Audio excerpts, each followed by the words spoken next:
मोअज़्ज़िज़ सामईन खुश आमदीद। इश्क।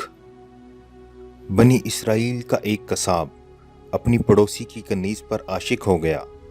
इत्तफाक से एक दिन कनीज़ को इसके मालिक ने दूसरे गांव किसी काम से भेजा। कसाब को मौका मिल गया और वो भी इस कनीज़ के पीछे हो लिया। जब वो जंगल से गुजरी तो अचानक कसाब ने सामने आकर उसे पकड़ लिया और उसे गुनाह पर आमादा करने लगा। जब इस कनीज़ ने देखा कि इस कसाब की नीयत खराब है तो उसने कहा, ऐ नौजवान, तू इस गुनाह में ना पड़। हकीकत ये है कि जितना तू मुझसे मोहब्बत करता है इससे कहीं ज़्यादा मैं तेरी मोहब्बत में गिरफ्तार हूँ।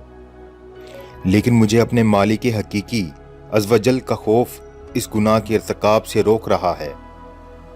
इस नेक सीरत और खौफ खुदा रखने वाली कनीज़ की ज़बान से निकले हुए ये अल्फाज तासीर का तीर बनकर इस कसाब के दिल में सपूत हो गए और उसने कहा, जब तू अल्लाह अज़्वजल से इस कदर डर रही है तो मैं अपने परवरदिगार से क्यों ना डरूं।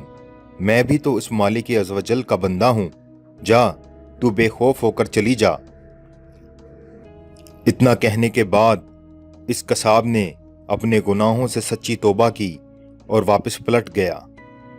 रास्ते में उसे शदीद प्यास महसूस हुई, लेकिन इस वीरान जंगल में कहीं पानी का दूर दूर तक कोई नामो निशान न था। करीब था कि गर्मी और प्यास की शिद्दत से इसका दम निकल जाए। इतने में इसे इस जमाने के नबी का कासिद मिला।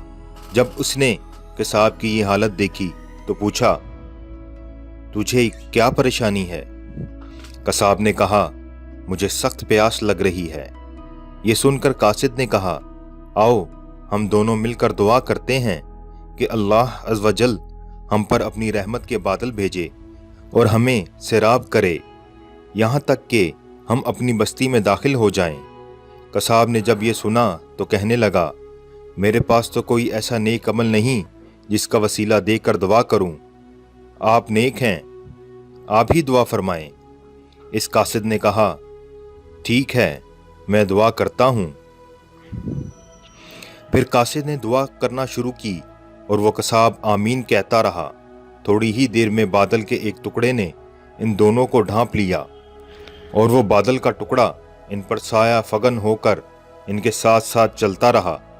जब वो दोनों बस्ती में पहुंचे तो कसाब अपने घर की जानिब रवाना हुआ और वो कासिद अपनी मंजिल की तरफ जाने लगा। बादल भी कसाब के साथ साथ रहा।